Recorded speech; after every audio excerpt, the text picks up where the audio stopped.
പക്ഷേ രാമരാജൻ സ്ഥാപിച്ച ആ സംവിധാനം എന്തായിരുന്നു? ലളിതമാണ്, പർവ്വതേശ്വരൻ പറഞ്ഞു. നമ്മൾ പരസ്പരം സമ്മതിച്ചതുപോലെ ഒരു വ്യക്തിയുടെ ശേഷിയുടെയും കർമ്മത്തിന്റെയും അടിസ്ഥാനത്തിൽ ജാതി നിശ്ചയിക്കുന്നതാണ് ഏറ്റവും മികച്ച സമൂഹം, അല്ലാതെ മറ്റു പരിഗണനകളുടെ അടിസ്ഥാനത്തിൽ നിർമ്മിക്കപ്പെടുന്നതല്ല. ഇത് ഉറപ്പുവരുത്തുന്ന ഒരു പ്രായോഗിക സംവിധാനമാണ് ശ്രീരാമൻ സൃഷ്ടിച്ചത്. മെലൂഹയിൽ ജനിക്കുന്ന കുട്ടികളെയെല്ലാം ഈ രാജ്യം ദത്തെടുക്കുന്നു. ഇത് വളരെ ചിട്ടയായി നടക്കുന്നുവെന്ന് ഉറപ്പുവരുത്തുവാനായി മൈഗ എന്ന പേരിൽ ഒരു ആതുര ശുശ്രൂഷ നഗരം രാജ്യത്തിന്റെ ഏറ്റവും തെക്കുഭാഗത്ത്, അതായത് നർമ്മദാ നദിയുടെ തൊട്ടു വടക്കുഭാഗത്ത് നിർമ്മിക്കുകയുണ്ടായി.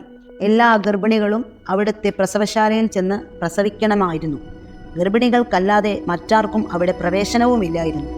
മറ്റാർക്കും, അവരുടെ ഭർത്താക്കന്മാർക്കും രക്ഷിതാക്കൾക്കും പ്രവേശനമില്ലായിരുന്നോ? ശിവൻ ചോദിച്ചു. ഒരു വിഭാഗത്തിനല്ലാതെ മറ്റാർക്കും ആ നിയമത്തിൽ ഇളവില്ല.